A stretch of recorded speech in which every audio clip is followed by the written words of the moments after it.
Student, आज मैं आपके सामने ऑर्गेनाइजिंग चैप्टर लेके आई हूँ। होप सो आपने मेरी पुरानी वीडियोस भी देखी होगी और उसमें प्लानिंग चैप्टर को अच्छे से समझा होगा। और अगर आप मेरी आज की वीडियोस देख रहे हैं तो मैं आप लोगों से उम्मीद करती हूँ कि आपको प्लानिंग चैप्टर पूरा अच्छे से लर्न हो चुका होगा। अगर नहीं हुआ है तो प्लीज मैं आपसे रिक्वेस्ट करूंगी कि आप प्लानिंग चैप्टर की सारी वीडियोस देखिए, ताकि आपको ऑर्गेनाइजिंग से पहले प्लानिंग अच्छे से समझ में आ जाए और लर्न भी हो जाए, जिससे आपको ऑर्गेनाइजिंग और बेटर तरीके से समझ में आए। ठीक है, ऑर्गेनाइजिंग चैप्टर समझने के लिए मैं आपको एक एग्जाम्पल से स्टार्ट करवाती हूँ।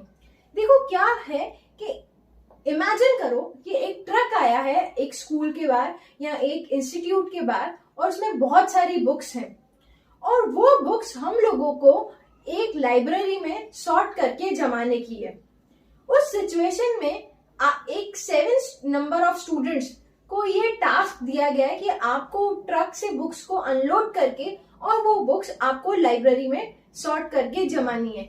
इसके लिए आपके पास टोटल 150 मिनट्स हैं।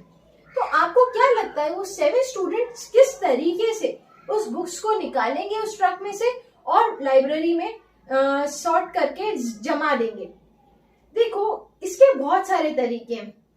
कुछ लोग सोच रहे होंगे एक तरीका ये है कि सातों के सातों स्टूडेंट्स पहले ट्रक पे जा रहे हैं, बुक्स उतार रहे हैं और वो बुक्स एक जगह उतार के रख रहे हैं, देन वहां से बुक्स उठा के या वहीं पे बुक्स को सॉर्ट करके और लाइब्रेरी तक लेके जाके जमाते जा रहे हैं। एक तरीका ये हो गया। दूसरा तरीका ये हो गया कि कुछ स्टूडेंट्स ट्रक में हैं जो बुक अनलोड करने का काम कर रहे हैं, कुछ बाहर ही उन बुक्स को जमाते जा रहे हैं, कुछ वहीं से ही वो बुक को लाइब्रेरी तक लेके जा रहे हैं और कुछ स्टूडेंट्स लाइब्रेरी में खड़े होकर उन बुक्स को सॉर्ट कर रहे हैं और लास्ट में वो सब मिलके उन बुक्स को जमा रहे हैं।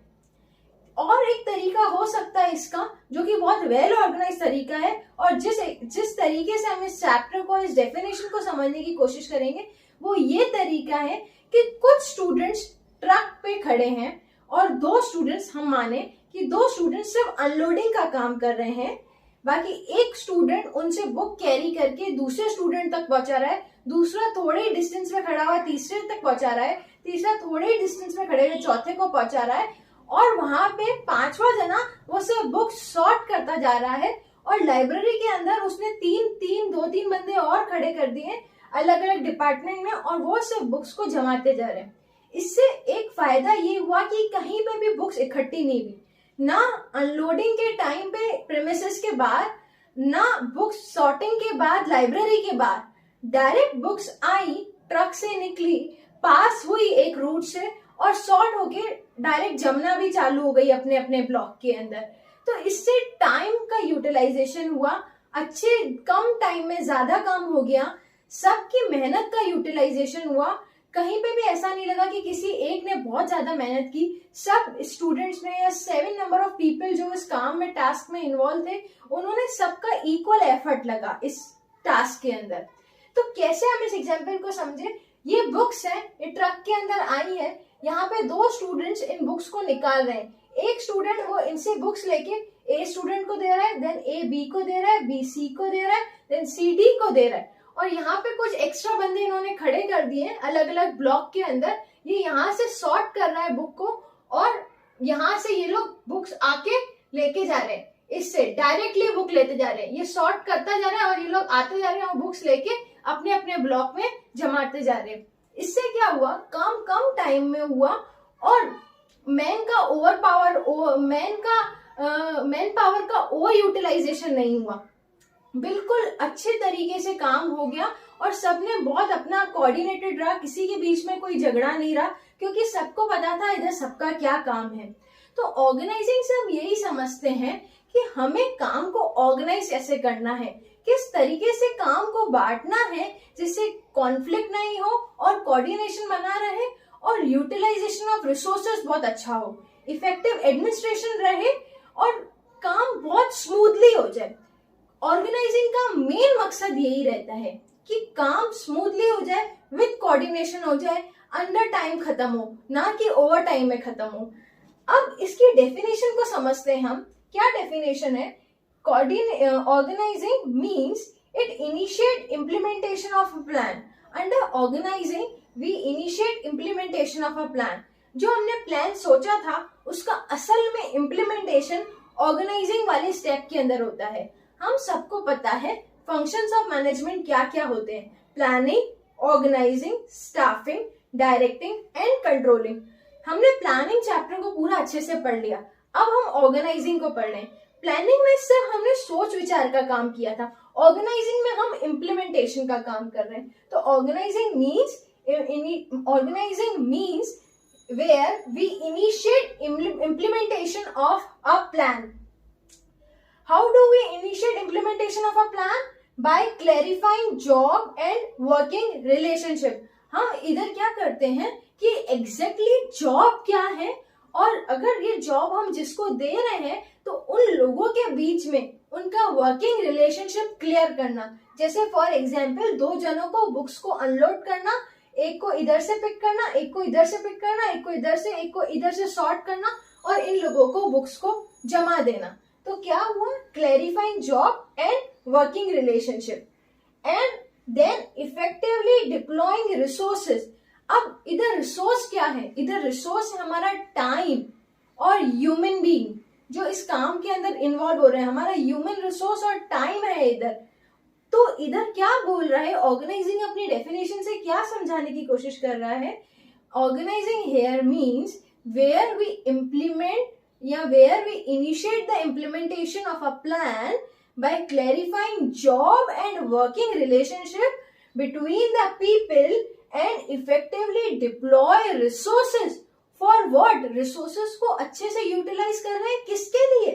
For attainment of a desired goal और ऑब्जेक्टिव। हमारा ऑब्जेक्टिव क्या था, बुक्स को लाइब्रेरी में शिफ्ट करना, बिल्कुल सॉर्ट करके कम से कम टाइम के अंदर। तो organising means implementation of a plan by clarifying job and working.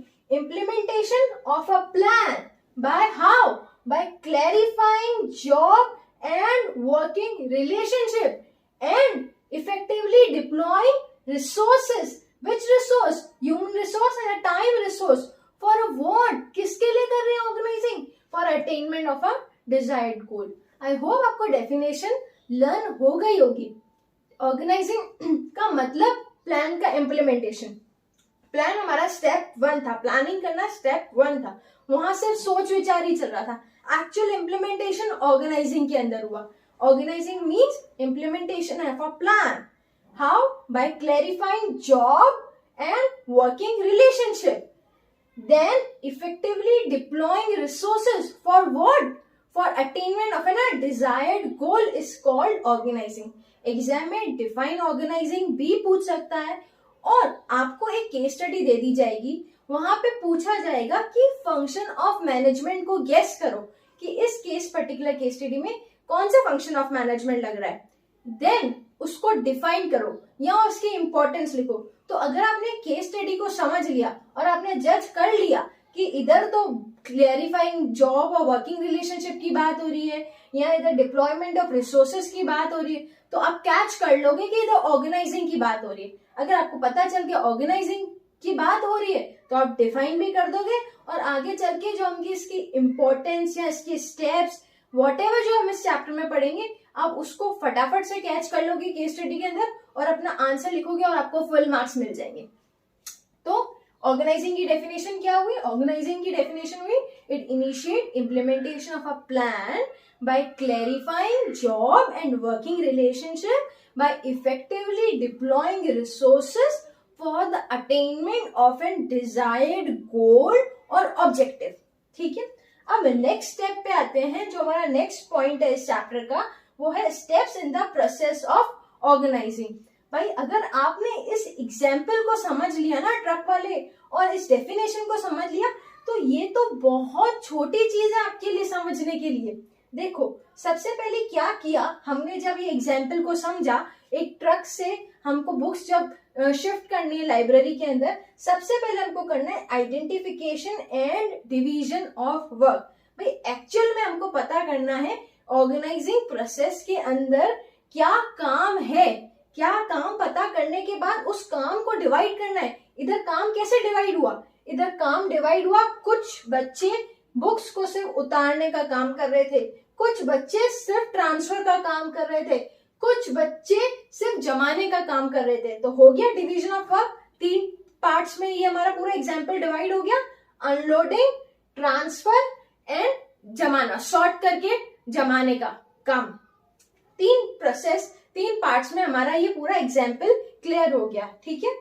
Then departmentalisation, हमको 3 डिपार्टमेंट बनाने हैं। किसके लिए? एक अनलोडिंग के लिए डिपार्टमेंट बनाना है, मतलब इधर जो 2 बच्चे अनलोड कर रहे हैं उनमें से एक को हेड बना देना है कि भाई आपके ऊपर सारी अनलोडिंग की जिम्मेदारी होगी। इधर जो बच्चे ट्रांसफर कर रहे हैं उनमें से एक को हेड बना देना है कि पूरा ट्रांसफर आप चारों में से ये जना देखने वाला है, बी देखने वाला है कि अच्छे से पूरा ट्रांसफर हो रहा है या नहीं हो रहा है। इधर एक जने को जो बुक्स को जमा रहा है, डिस्ट्रीब्यूट कर रहा है, सॉर्ट कर रहा है और रैक्स में अच्छे से जमा रहा है, इधर एक सॉर्टिंग इंचार्ज बना दिया कि आपको सॉर्ट करना है और जमाने भी देखना है कि हर बुक अपने अपने सेशन में जम रही है या नहीं अच्छे से जम रही है, ठीक है। तो 3 डिपार्टमेंट्स हो गए। कौन से 3 डिपार्टमेंट?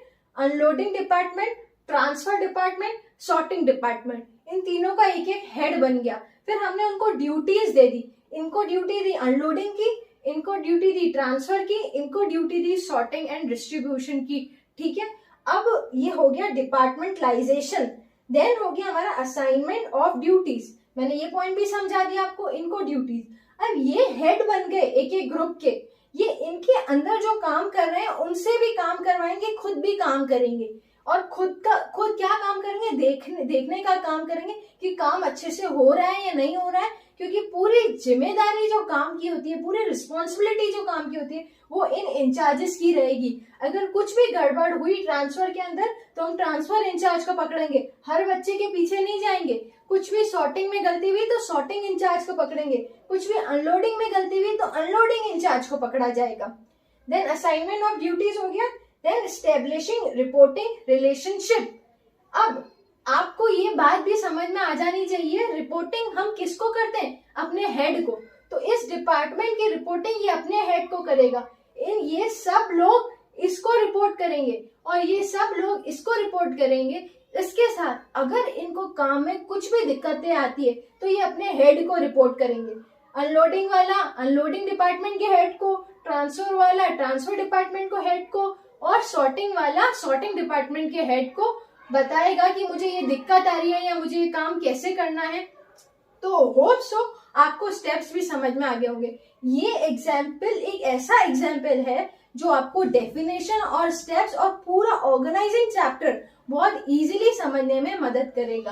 क्या हुआ? सबसे पहले हमने काम क्या है उसको पता किया, उस काम को डिवाइड किया, उसके डिपार्टमेंट्स बनाए, उन डिपार्टमेंट्स के हेड हुए, उनको ड्यूटीज असाइन की और उसके बाद लास्ट में रिपोर्टिंग रिलेशनशिप। ये सब लोग मिलके, इनका जो एक हेड होगा, जो प्रिंसिपल जिन्होंने ये टास्क इनको दिया है, ये तीनों हेड मिलके उनको रिपोर्ट करेंगे कि हमारा काम अच्छे से हो गया और आपने जो काम दिया था 150 मिनट्स में करने का, हमने 100 मिनट्स के अंदर करके कंप्लीट कर दिया है, ठीक है। तो ये हुआ एस्टेब्लिशिंग रिपोर्टिंग रिलेशनशिप।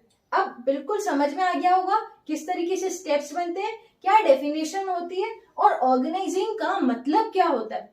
अगर आपको मेरे चैप्टर्स का पढ़ाने का तरीका अच्छा लग रहा हो और आपको मेरे चैप्टर्स समझ में आ रहे हो तो प्लीज मेरे चैनल को लाइक, शेयर एंड सब्सक्राइब कीजिए और कमेंट करके बताइए अगर आपको कोई डाउट लग रहा है तो I am definitely here to help you. Thank you. All the best students.